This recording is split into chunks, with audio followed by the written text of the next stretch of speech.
واتقوا ربكم الذي خلقكم من نفس واحدة وخلق منها زوجها وبث منهما رجالا كثيرا ونساء واتقوا الله الذي تساءلون به والأرحام إن الله كان عليكم رقيبا يا أيها الذين آمنوا اتقوا الله وقولوا قولا سديدا يصلح لكم أعمالكم ويغفر لكم ذنوبكم ومن يطع الله ورسوله فقد فاز فوزا عظيما. وقال الله تبارك وتعالى في كلامه المجيد بسم الله الرحمن الرحيم قد أفلح المؤمنون الذين هم في صلاتهم خاشعون والذين هم عن اللغو معرضون والذين هم للزكاة فاعلون والذين هم لفروجهم حافظون إلا على أزواجهم أو ما ملكت أيمانهم فإنهم غير ملومين فمن ابتغى وراء ذلك فأولئك هم العادون والذين هم لأماناتهم وعهدهم راعون والذين هم على صلواتهم يحافظون أولئك هم الوارثون الذين يرثون الفردوس هم فيها خالدون. رب اشرح لي صدري ويسر لي أمري واحلل عقدة من لساني يفقهوا قولي رب زدني علما ربي زدني علما ربي زدني علما. اللهم انفعنا بما علمتنا وعلمنا ما ينفعنا وزدنا علما والحمد لله على كل حال. تمام قسم کی تعریفات توصیفات کبریائی بڑائی بزرگی اس رب ذوالجلال کے لیے لائق و زیبا میں جنہوں نے اس روئے زمین کے اندر ہم تمام بنی نوع انسانیت کو سب سے اشرف المخلوقات بنایا اور ہمارے رشد و ہدایت کے لیے ہماری رہنمائی کے لیے اللہ سبحانہ و تعالی نے ہر دور میں ہر قوم میں ہر قبیلے میں بے شمار پیغمبران اس دار فانی کے اندر مبعوث فرمایا جن میں سے ہماری آخری نبی تاجدار مدنی جناب محمد اکرم رحمت للعالمین جناب محمد اکرم صلی اللہ علیہ وسلم ہیں جن پر ہزاروں ماں درود و سلام ہو. اللهم صل على محمد وعلى آل محمد كما صليت على إبراهيم وعلى آل إبراهيم إنك حميد مجيد. اللهم بارك على محمد وعلى آل محمد كما باركت على إبراهيم وعلى آل إبراهيم إنك حميد مجيد. محترم سامعین کرام حاضرین اجماع قرآن حکیم کی سورۃ المؤمنون کی آیت نمبر 1 سے 11 تک میں نے تلاوت کی ہے جن آیت کریمہ میں اللہ سبحانہ و تعالی نے مومنوں کے چند صفات بیان فرمائے ہیں اور ایک بشارت دی ہے ایک خوشخبری دی ہے کہ جس انسان کے پاس یہ 7 صفات ان کے اندر موجود ہیں یہ 7 صفات اگر اس کے اندر موجود ہیں تو یقیناً وہ مومن ہے اور وہ کامیاب ہے. اور ایسے کامیاب شخص کے لیے جزا جنت الفردوس ہے، جس کے وہ وارث ہوں گے اور جس کے اندر وہ مالک بن کر کے ہمیشہ ہمیشہ رہیں گے۔ وہ مومنوں کی صفات اللہ سبحانہ و تعالی نے بیان کرنے سے پہلے ہی اللہ رب العالمین نے مومنوں کو خطاب فرما رہا ہے، قد افلح المؤمنون، کہ مومنین کامیاب ہو گئے۔ ابھی مومنوں کی صفات یا ان کی کوئی وصف اللہ رب العالمین نے نہیں بیان کی۔ بیان کرنے سے پہلے ہی مومنوں کو یہ بشارت دے رہا ہے کہ مومنین کامیاب ہو گئے۔ وہ مومن کامیاب ہو گئے جن کے اندر اللہ رب العالمین اب جو صفات بیان کر رہے ہیں، اگر یہ تمام کے تمام صفات اس کے اندر موجود ہیں، پائے جاتے ہیں، تو پھر وہ کامیاب ہو گئے۔ اور اگر ان صفات میں سے کوئی ایک صفت بھی اس کے اندر کمی ہے، کم ہے، تو سمجھ لیں کہ وہ ناکام ہے، ابھی کامل وہ مومن نہیں ہے۔ اسے مزید ہر اعتبار سے ان تمام کے تمام صفات کو اپنانا ہوگا اور اپنے اندر ان خوبیوں کو لانا ہوگا، تب جا کر کے وہ کامیاب ہوں گے۔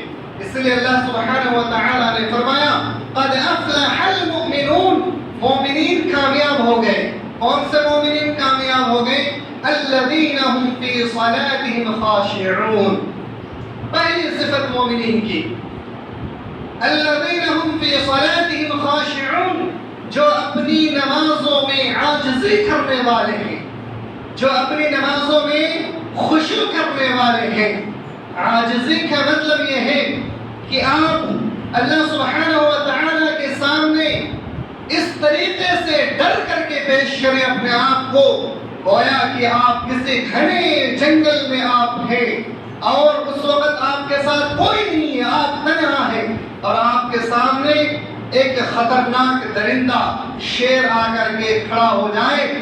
آپ غور کیجئے اس وقت آپ کی کیفیت کیسی ہوگی، آپ کا ذہن کہاں ہوگا، آپ کا ڈر کیسا ہوگا۔ ویسا ہی آپ جب نمازوں میں کھڑے ہوں تو آپ کی پوری نگاہ، آپ کا پورا دل، آپ کا پورا سوچ، آپ کا دماغ اسی طرح سے اللہ رب العالمین کی طرف مائل ہو جانا چاہیے۔ اگر آپ اس طریقے سے اللہ کی عبادت کرتے ہیں تو گویا کہ آپ کے اندر خشوع و خضوع پایا جا رہا ہے، آپ کے اندر عاجزی پایا جا رہا ہے۔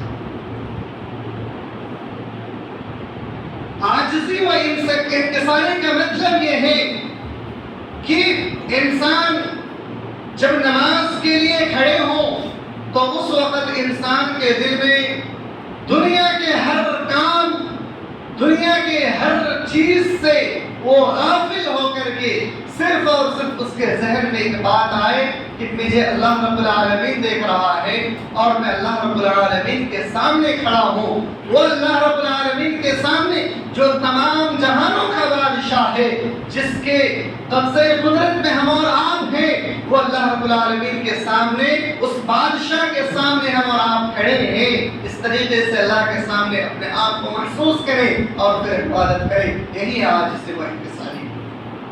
فالذین هم فی صلاتهم خاشعون، جس کے اندر عاجزی پائے جائے وہ کامیاب ہو گئے۔ تو مومنین کی پہلی صفت یہ ہے کہ جو نمازوں میں عاجزی کرنے والے ہیں، نمازوں میں اللہ رب العالمین کے سامنے پورا کا پورا مائل ہو کر کے نماز پڑھنے والے ہیں، یہ پہلی صفت۔ دوسری صفت والذین هم عن اللغو معرضون، مومنوں کی دوسری صفت یہ ہے جو لغویات سے اعراض کرنے والے ہوں۔ لغویات یعنی ہر وہ بات جو آپ کی زبان سے نکلے اور سامنے والوں کو تکلیف پہنچائے، اسے لغو کہا جاتا ہے۔ چاہے آپ تانا مار کر کے کہے ہوں، چاہے آپ گالی دے کر کے کہے ہوں یا ڈانٹ فٹکار کر کے کہے ہوں، جس طریقے سے بھی آپ نے کہا ہو، اگر آپ کے اندر سے نکلی ہوئی، آپ کی زبان سے نکلی ہوئی بات سے سامنے والوں کو کو تکلیف پہنچتی ہے تو یہی ہے لغو، اور لغویات سے پرہیز کرنا یہ ضروری ہے، اور مومنین کی صفت ہے کہ مومنین اپنے زبان سے لغویات قسم کے الفاظ نہیں نکالتے ہیں۔ مومنین تو وہ ہوتے ہیں جو اپنی زبان سے جو بھی بات کہیں وہ ٹھوس اور دلیل ہوا کرتے ہیں، بلا دلیل بلا وجہ کوئی الفاظ وہ نہیں کہتے ہیں، اس کے الفاظ میں اس کے کلمات میں وزن ہوا کرتا ہے، وہ جو بھی کہتے وہ الفاظ ایک طرفہ بات ہو جاتی ہے اور اس کے الفاظ کی ایسی تعریف کی جاتی ہے یہ مومن ہے، پوری دنیا ایک طرف، مومن کے الفاظ ایک طرف، ایسی ہونی چاہیے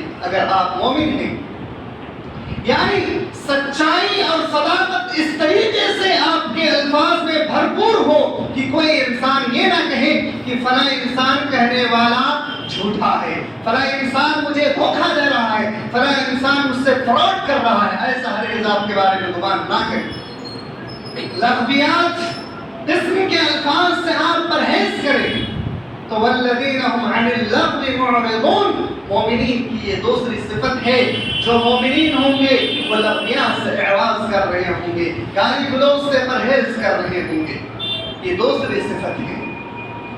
تیسری صفت مومنوں کی والذین هم للزکاة فاعلون، جو لوگ زکوٰۃ کو ادا کرنے والے ہیں۔ اللہ سبحانہ و تعالیٰ نے مسلمانوں کے لیے ایک تو جو زراعتی یعنی کھیتی باڑی کرنے والے لوگ ہیں، ہر فصل پہ اگر نصاب تک پہنچ جا رہا ہو تو اس پر زکوٰۃ اللہ نے فرض کیا ہے، اگر نصاب تک نہیں پہنچتا تو اس پر کوئی زکوٰۃ نہیں۔ اور جو لوگ تاجر ہیں، تجارت کر رہے ہیں، اپنے مالوں کو جمع کر رہے ہیں یا اپنے گھروں میں سونا چاندی رکھے ہوئے ہیں، ایسے لوگوں کے لیے سال میں ایک مرتبہ اللہ نے زکوٰۃ کو فرض کیا ہے۔ جیسے ہی وقت ہو جائے فوراً آپ اپنا زکوٰۃ نکال کر کے غریبوں میں زکوٰۃ کے جو مصارف ہیں ان میں آپ تقسیم کر دیں۔ ایسا نہیں کہ آپ نے زکوٰۃ تو نکال لیا اور آپ کو تلاشتے ہوئے زکوٰۃ کے مصارف آپ تک پہنچے، ایسا نہیں ہے۔ زکوٰۃ آپ نے نکالا ہے، زکوٰۃ آپ کو جو صاحب زکوٰۃ ہیں، جو صاحب مصارف ہیں، یعنی جن پر زکوٰۃ دینا ہے، جو زکوٰۃ کے مستحق ہیں، وہاں تک آپ ایسے لوگوں کو تلاشتے ان تک پہنچے اور پھر ان کو دے کر کے پہنچا کے آئیں، یہ آپ کی ذمہ داری ہے۔ ایسا نہیں ہے کہ اللہ سبحانہ و تعالیٰ نے آپ کو دولتوں سے نوازا ہے، آپ زکوٰۃ نکال دیں، آپ اپنے گھروں میں سکون سے بیٹھے کہ فلاں صاحب آئیں گے اور آ کر کے مجھ سے زکوٰۃ لے کر کے جائیں گے، پھر آپ کی اس عاجزی و انکساری آپ کے اندر جو ہونی چاہیے تھی، جو خشوع و خضوع ہونی چاہیے تھی، وہ نہیں ہو پائے گی۔ اللہ کا خوف جو آپ کے دل میں ہونا چاہیے تھا وہ نہیں ہو پاتا ہے۔ حقیقی مومن تو وہ ہیں جو زکوٰۃ کو نکالے اور پھر اس کو اس کے مصارف تک پہنچا دے، ایسے لوگ حقیقت میں مومن کہلاتے ہیں۔ اس لیے جب آپ زکوٰۃ کے مستحق ہو جائیں تو زکوٰۃ کو اس کے مالک تک، زکوٰۃ کو اس کے مصارف تک پہنچا دیں، یہ آپ کی ذمہ داری ہے۔ تو یہ مومنین کی تیسری صفت ہے والذین هم للزکاة فاعلون، کہ مومنین تو وہ ہیں جو زکوٰۃ کو ادا کرتے ہیں۔ چوتھی صفت مومنوں کی جو اللہ سبحانہ و تعالی نے بیان فرمائی ہے وہ یہ ہے والذین هم لفروجهم حافظون، مومنین وہ ہیں جو اپنی شرمگاہوں کی، اپنی عزت و آبرو کی حفاظت کرنے والے ہیں۔ ذرا غور کیجئے کہ کیا ہم اپنی عزت و آبرو کی حفاظت کر رہے ہیں؟ اگر یقیناً آپ کی عزت و آبرو کی حفاظت ہو رہی ہے تو آپ یقیناً مومن ہیں، مومن کی صفت آپ کے اندر پائی جاتی ہے۔ آپ اپنی عزت و آبرو کی حفاظت کیسے کریں؟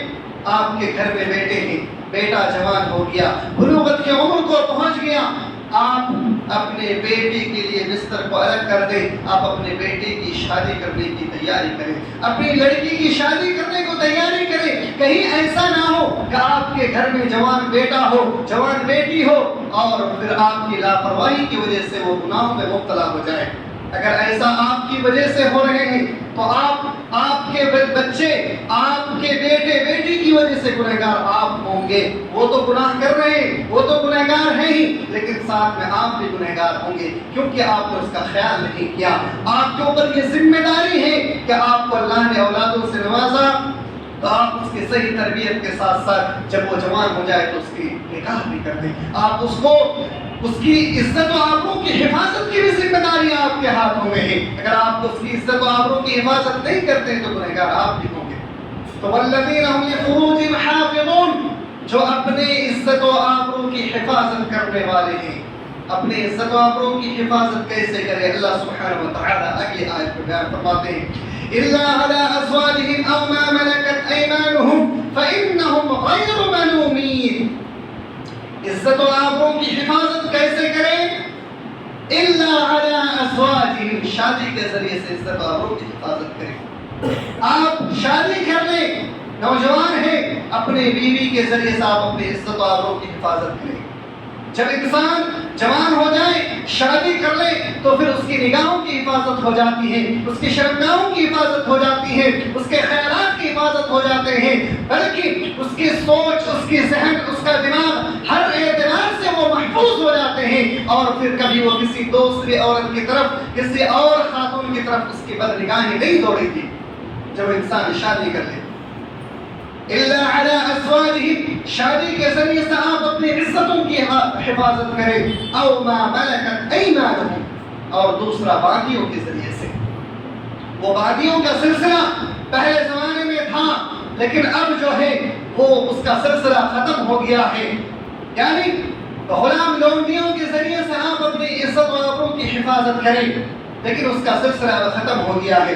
یہ دو ذریعے اللہ سبحانہ و تعالیٰ نے آپ کو بیان فرمایا، اور آگے فرمایا فَمَنِ ابْتَغَىٰ وَرَاءَ ذَلِكَ فَأُولَٰئِكَ هُمُ الْعَادُونَ۔ یہ دو ذریعہ ہیں، اس کے علاوہ اگر کوئی تیسرا راستہ اپناتا ہے، کوئی دوسرا راستہ اختیار کرتا ہے تو وَرَاءَ ذَلِكَ فَأُولَٰئِكَ هُمُ الْعَادُونَ، تو یہی ہے حد سے تجاوز کرنے والے، یہی ہے اپنے نفس پر ظلم کرنے والے لوگ۔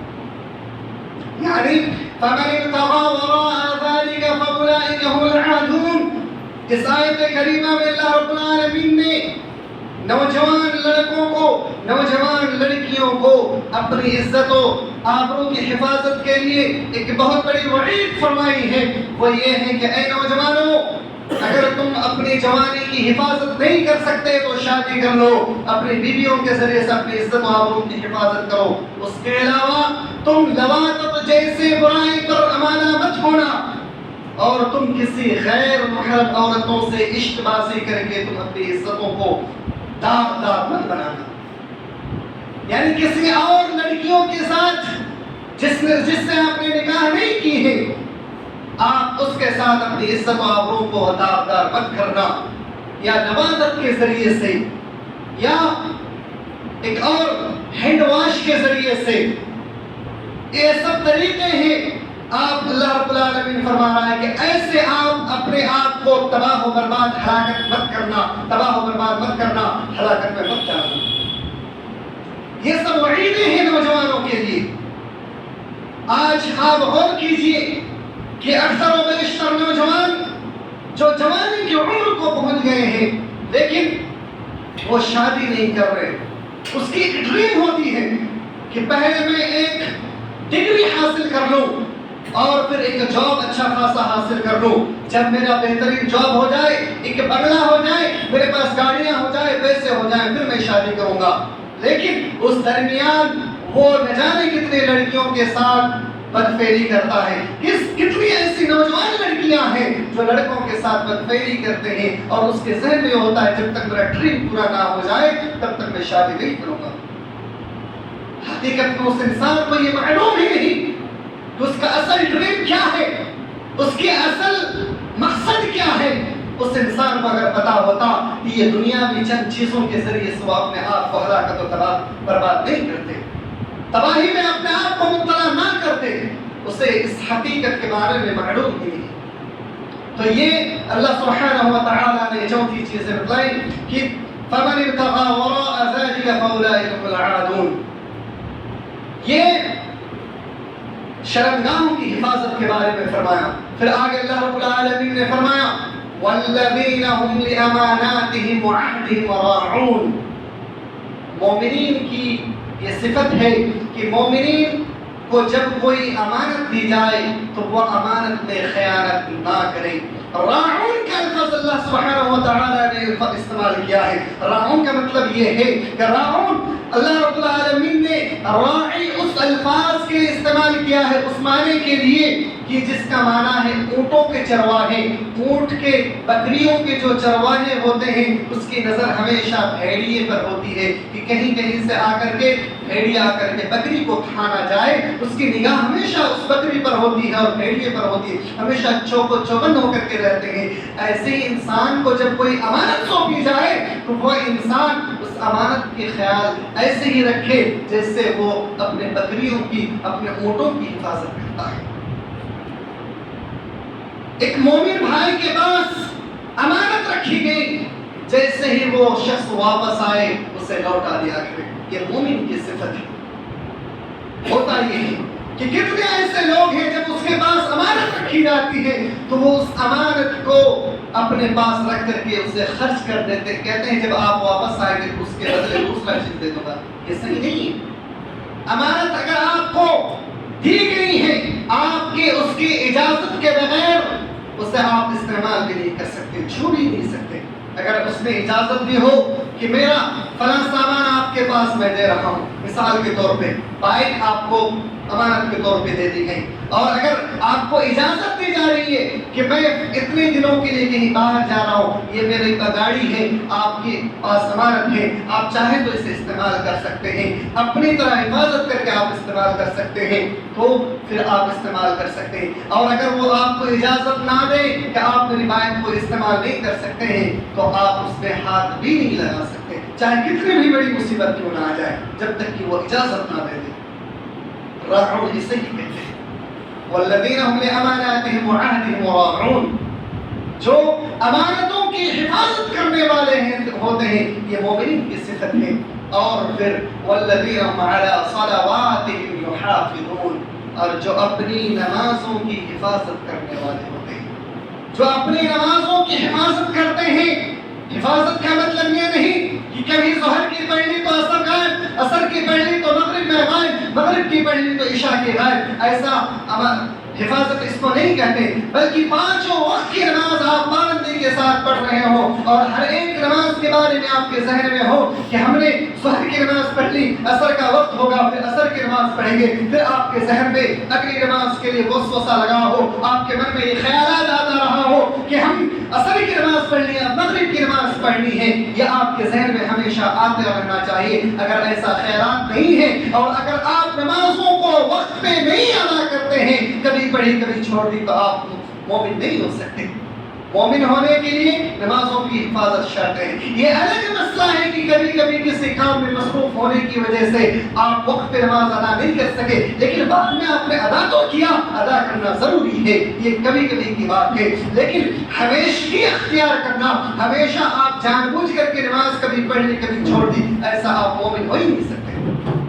تو مومن کی صفت ہے کہ مومنین اپنی نمازوں کی حفاظت کرنے والے ہیں.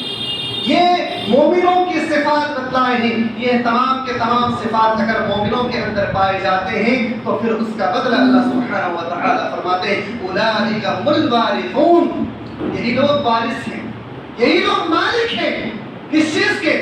الذین یرثون الفردوس هم فیہا خالدون. یہ لوگ فردوس کے وارث ہیں.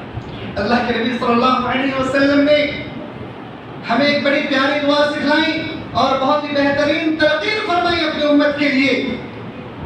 اے میرے امتیوں, آپ اللہ رب العالمین سے جنت کا سوال کرو. اللہم انی اسألک الجنہ, جنت کا سوال کرو. جو شخص اللہ سے جنت کا سوال کرتا ہے اللہ تعالیٰ اس کے لیے جنت کو واجب قرار دیتا ہے. اور اللہم انی اسألک, اللہم انی اعوذ بک من النار, اور جو شخص جہنم سے پناہ مانتا ہے اللہ رب العالمین اس کے لیے جہنم کو حرام قرار دیتا ہے. ایک بہترین دعا ہے. اور آگے فرمایا کہ تم لوگ جب بھی اللہ سے دعا کرو، جنت کے 7 مقامات ہیں، لیکن جنت کے سب سے اعلیٰ مقام جنت الفردوس کا اللہ سے سوال کرو. دوسرے جنتوں کا سوال نہ کرنا. اللہ سے جب بھی دعا کرو، جب بھی مانگنا ہو تو فوراً اللہ سے مانگنا ہے اللہ تم مجھے جنت الفردوس میں مقام عطا فرما. اللہ تعالیٰ ہم سب کو جنت الفردوس میں مقام عطا فرمائے. آمین. تو یہ جنت الفردوس کی دعا کرنے کی تلقین فرمائی ہے کہ آپ جنت الفردوس کے لیے دعا کیا کریں، کیونکہ جنت سے جو جنت کی نہریں بہ رہی ہوں گی وہ جنت الفردوس ہی سے اسٹارٹ ہوگا. آپ کو میں بتلا دوں، یہ تمام تر مومنین کی صفات بتلانے کے بعد جنت کے وارث کو آپ ٹھہرائے گئے، جنت کے آپ مالک بنا دیے گئے. آپ کیسے مالک بنیں گے اور کیسے وارث ہوں گے، اس کے بارے میں بھی آپ ذرا غور کر لیں. اللہ کے رسول صلی اللہ علیہ وسلم بیان فرماتے ہیں، حضرت ابو ہریرہ حدیث کے راوی ہیں، فرماتے ہیں کہ اللہ رب العالمین نے دنیا میں جتنے بھی انسان پیدا ہوئے، چاہے وہ یہودی ہو، نصرانی ہو، کافر ہو، مشرک ہو، مسلمان ہو، ہر ایک انسان کے لیے اللہ نے ایک جنت کو، ایک محل کو تیار کر کے رکھا ہے. ہر انسان کے لیے جنت میں ایک ایک محل تیار کر کے رکھا ہے. لیکن قیامت کے روز مومنوں کو کافروں کے جو محل ہے وہ مومنوں کو اللہ تعالیٰ دے دیں گے، کیونکہ مومنین اپنے فریضہ کو انجام دیے اور کافر لوگ دنیاوی آشائش کو، دنیاوی انعامات کو اپنا کر کے یہ جنت جو حقیقی جنت ہے اور حقیقی زندگی اس کو ٹھکرا کر کے اپنے آپ کو ہلاکت میں ڈال دیے. اس لیے وہ لوگ فریضہ کو انجام نہ دینے کی وجہ سے وہ لوگ اس محل سے محروم کر دیے جائیں گے. سبحان اللہ. یعنی کافر، یہود و نصارہ، یہ لوگ جنت کے ان محلوں سے محروم کر دیے جائیں گے اور ان کے بدلے جو جنت کے محل تھے وہ مومنوں کو اللہ تعالیٰ دے دیں گے اور ان محلوں کے وہ وارث، وہ مالک کہلائیں گے، مالک بنا دیے جائیں گے.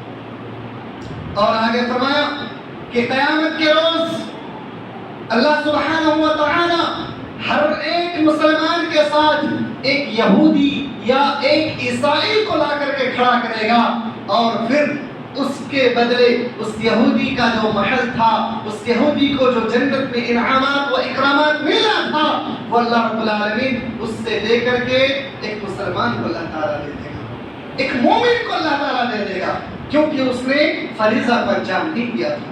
ایک اور حدیث میں ہے جس میں اللہ کے رسول صلی اللہ علیہ وسلم نے فرمایا کہ مومن قیامت کے روز پہاڑ جیسے خطرناک، پہاڑ کے برابر گناہ لے کر کے آئیں گے، لیکن اللہ سبحانہ و تعالیٰ مومن کے وہ گناہ یہودیوں پر ڈال دے گا اور وہ یہودی جہنم میں جائیں گے اور مومن جنت میں جائیں گے. سبحان اللہ.